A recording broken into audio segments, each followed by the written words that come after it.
Bonjour et bienvenue sur NetArmix Tutoriel. Vous pouvez nous retrouver donc sur Facebook. Mettez-nous en amis, mettez des petits plus j'aime, partagez tout ce qu'il y a à partager. Et vous pouvez nous faire connaître à vos amis si vous aimez le travail que l'on fait. N'hésitez pas. Vous pouvez aussi nous rejoindre sur Twitter. Mettez des petits tweets, vous abonner, nous faire connaître à vos amis si vous aimez le travail que l'on fait. Vous pouvez nous retrouver sur tuto.netarmix.com, qui est la centralisation de tous les tutoriels que l'on produit, donc qui sont tous ici. Donc si vous cherchez un tutoriel de NetArmix, c'est sur tuto.netarmix.com. Si vous aimez pas les tutoriels, mettez un petit j'aime pas, n'hésitez pas, précisez pourquoi vous n'aimez pas le tutoriel. Si vous avez aimé le tutoriel, mettez un petit plus j'aime, ça fait plaisir de recevoir des petits plus j'aime. Et voilà, donc aujourd'hui nous allons voir une distribution un petit peu particulière. Je vois que vous aimez ça, voilà, le piratage informatique ou la prévention sécurité réseau. Tout dépend le sens que l'on peut appeler ça. Donc aujourd'hui, vu que il y a un petit bruit qui est tombé ce matin, du moins hier soir sur la toile, comme quoi il y aurait eu 80 millions de dollars saisis, donc du moins qui ont été piratés par rapport aux banques, donc des banques françaises, brésiliennes et des États-Unis. Donc ces petits hackers se sont bien fait plaisir apparemment. Donc voilà, pour la peine, je vais vous sortir donc un petit logiciel pour ça. Donc qui sert pas à faire du piratage informatique, sachant que le piratage informatique est puni par la loi. Vous êtes responsable de vos actes, et en général quand on fait ce genre de choses, ça nous sert, exemple moi dans ma profession, pour tout ce qui est sécurité de mes réseaux, sécurité des ordinateurs, sécurité de tout. Donc je m'en sers au quotidien pour pouvoir tester la sécurité de tout ça. Donc vous pouvez avoir l'autre utilisation, une utilisation piratage informatique ou autre avec ce genre de logiciel. Donc voilà, donc faire très attention, mais si vous voulez l'utiliser en tant qu'outil de sécurité comme moi je le fais, n'hésitez pas, c'est un des très bons outils de sécurité couplé avec Backtrack. Donc nous avons déjà vu Backtrack, je vous ai expliqué comment marchait Backtrack. Donc bon, je vous ai pas tout non plus expliqué sur Backtrack, ça serait trop long à expliquer, il y a beaucoup de choses, donc faut s'y mettre si vous aimez ce genre de choses. Autrement, voilà, vous pouvez juste vous informer sur ces différentes distributions. Donc aujourd'hui, on va se faire la petite... donc vous la connaissez pas, vous vous demandez ce que je suis en train d'écrire. Et voilà, nous allons voir la Blackbuntu, qui est, on va dire, la copine de Backtrack. Donc pénétration, testing, distribution, ça veut dire ce que ça veut dire.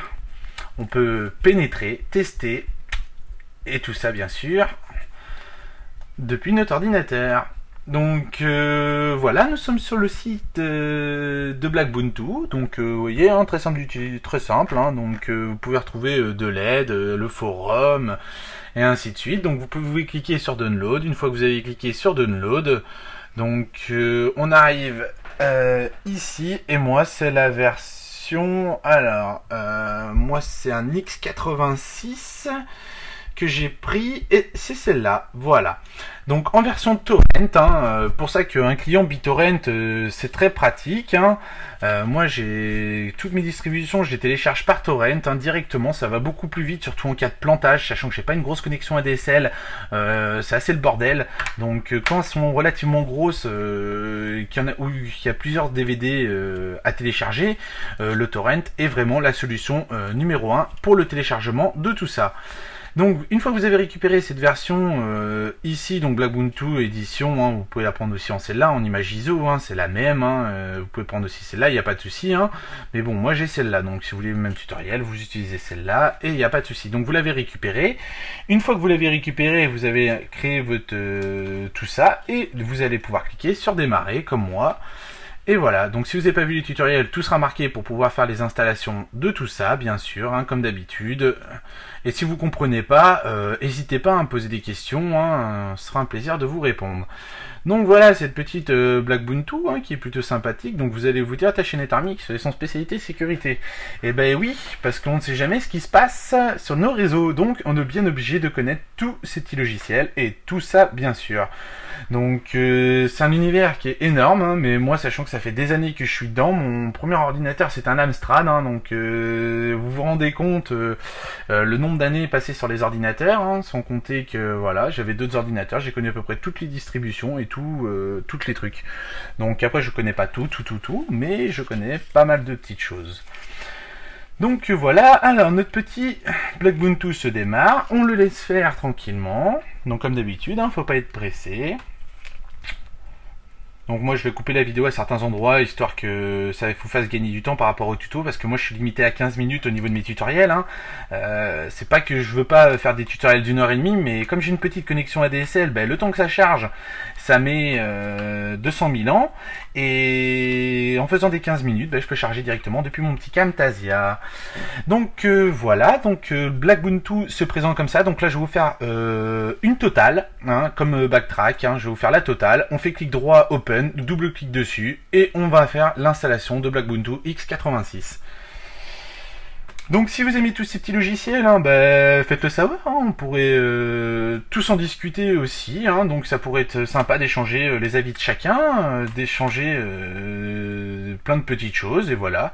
Donc ici, donc il nous dit qu'il a besoin de 12 Go, moi j'avais configuré 30 Go sur mon disque dur, donc tout passe bien. On pourrait télécharger les mises à jour, moi je vais pas les faire, sinon ça mettrait trop de temps, mais par contre je vais cliquer sur suivant. Par contre c'est conseillé de faire les mises à jour, hein, si vous voulez utiliser ce genre de logiciel.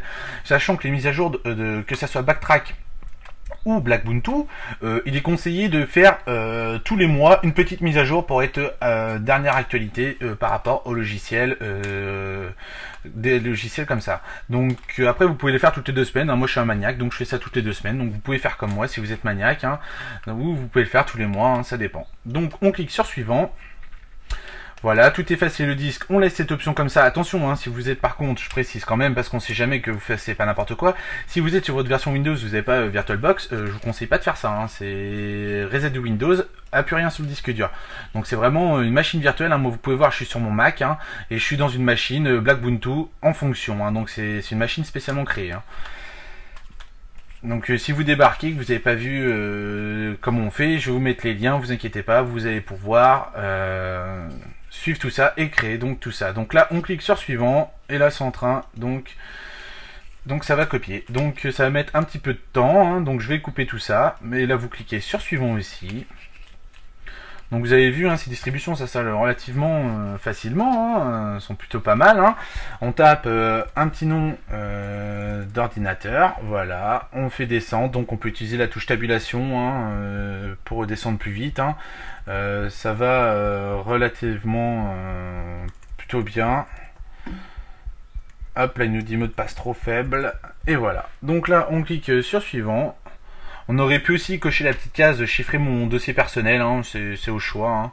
Sachant que c'est un tutoriel, je vous fais pas non plus tout. Hein, vous pouvez lire, c'est en français, c'est relativement cool.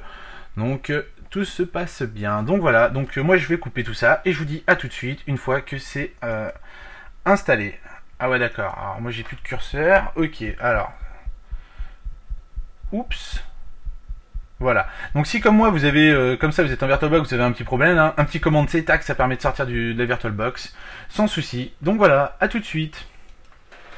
Voilà, notre installation étant terminée, nous allons faire un redémarrage de notre Blackbuntu. On clique sur redémarrer. Alors, hop, il n'a pas envie, voilà. Et de là, on va le laisser redémarrer. Donc, si vous avez vu la distribution Linux Backtrack, hein, vous avez pu vous apercevoir que c'est beaucoup plus facile à installer que Linux. Fallait faire des petites manipulations au départ, hein, comme mode route et ainsi de suite, pour pouvoir arriver directement à l'interface. Donc là, on va pas attendre pendant 10 minutes, on va presser Enter, touche Entrée, et de là, ça va restarter notre VirtualBox. Donc voilà.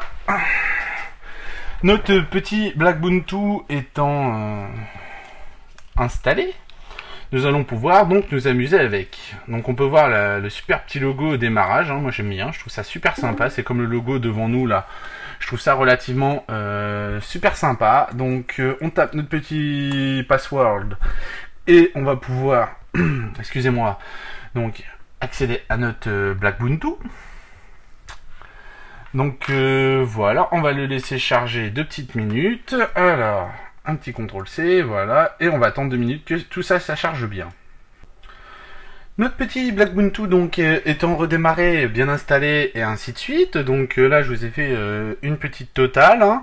Vous allez donc on va voir tout ça. Donc ici tout en haut à droite ce petit icône va nous permettre d'accéder directement au gestionnaire de fichiers de tout. Alors hop il a pas envie de tout notre Black Ubuntu. Hein. Donc vous pouvez voir desktop, NetArmix, donc le nom de l'ordinateur, les prods de download, hein, tout ça. Donc on accède directement par ici. On a toujours la fonction calendrier de Linux. Hein. Ensuite, on a donc le client mail. Donc, on a mail, mais bon, on verra tout à l'heure qu'on a aussi Evolution Mail. Hein. Donc, excusez-moi, qui est pareil. On a aussi donc toujours notre PingDig, qui est la messagerie, et nous avons Broadcast, donc qui nous permet lui de faire créer nos articles directement. Donc, comment expliquer ça? Vous les chargez, exemple, poster un article sur votre compte Facebook. Vous allez pouvoir directement le charger depuis ici, sachant que Broadcast, il intègre Twitter, Facebook, Ping, YouTube, Buzz et Flickr, hein, et bien d'autres. Hein. Donc on va aller voir ça tout de suite, voilà. Donc là on voit bien Dig, hein, Twitter, Ping, KQ, Facebook, Buzz, Flickr, ainsi de suite. Hein. Donc on a une bonne liste. Donc si on veut charger directement, on va pouvoir charger. Donc on verra ça, voilà. Donc maintenant. Donc ici vous écrivez donc votre message, bonjour NetArmix, vous faites send et de là ça va envoyer directement sur votre Facebook, votre Twitter, ainsi de suite. Donc bien sûr hein, il suffit de connecter les comptes à tout ça, hein, donc vous mettez edit account, vous choisissez un account, hein, exemple ça va être Facebook, vous mettez ADD, authorize wise to Facebook. Donc voilà, donc il est autorisé, on connecte nos comptes et de là on va pouvoir charger directement notre Bonjour NetArmix sur notre compte Facebook. Ici on a le volume, hein, pareil, donc on peut écouter avec Clémentine, hein, player audio, c'est Clémentine une bibliothèque un petit peu, comment expliquer, à la iTunes, mais sans le store iTunes. Hein. Donc on va pouvoir stocker tous nos MP3, tout ce qui est notre bibliothèque de musique. Juste à côté, nous avons la langue. Et ici, on va pouvoir changer la langue directement. Donc nous, on va se mettre en français alternative, voilà. Donc tout ça, c'est fait.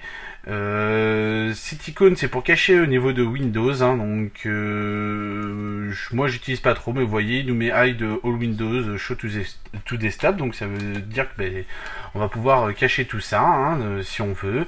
Et de là on a notre fameux terminal, donc plutôt sympa, tout en mode bleu, Black Ubuntu terminal. Donc on peut agrandir comme d'habitude, ainsi de suite. Hein, il nous explique directement Renault commande administrateur user root, user sudo, commande. Donc on a le choix. Voilà, donc c'est expliqué comparé à Backtrack où c'est moins expliqué. C'est là il est un peu plus expliqué. Ici on va pouvoir paramétrer donc notre ITSEM, hein, les préférences, comme d'habitude sur chaque distribution Linux. Hein, toujours les mêmes choses. Hein. On peut avoir vraiment tout ce qu'on veut. Vous pouvez mettre sur Ubuntu One. Hein, vous avez vu qu'il y avait le Ubuntu One. Après on peut gérer nos connexions, nos moniteurs, nos keyboards, tout ce qu'on veut quoi. Donc on a l'administration pareil, hein, on peut régler tout de A à Z, hein, Network Tools si on veut régler tout ça, ainsi de suite. Donc on se balade dans tous les menus, on peut changer la langue si on veut. Hein. Donc là il est en train de faire le package des langues, il est en train de vérifier, donc on voit bien que là il y a aucune langue qui est installée. Donc si on clique sur install et qu'on descend, donc alors les français on est ici, on coche la petite checkbox, une fois que c'est checked, on fait apply change et de là on va donc faire tout ça. Alors ici on tape le code de notre ordinateur, donc le password que vous avez défini au démarrage tout à l'heure, hein, quand il a fallu définir le password. De là vous voyez que ça va télécharger, qu'on va pouvoir changer les langues directement. Après on pourrait voir la version qui est utilisée, on peut éteindre notre ordinateur à partir de là, hein, déconnecter de notre session à partir de là, et voilà, hein, on peut bloquer l'écran si on en a envie. Donc là on a les places, ça nous permet d'arriver directement, excusez-moi, à l'endroit voulu de notre ordinateur, hein, c'est le raccourci ici par rapport à celui-là. Après donc on a les applications, donc les accessoires, on a Calculator, bon Character Map, toutes les applications de base, hein. On peut prendre un petit screenshot, donc une capture d'écran, hein. Comme vous voyez, on a notre éditeur de texte basique, on a notre Tomboy Note qui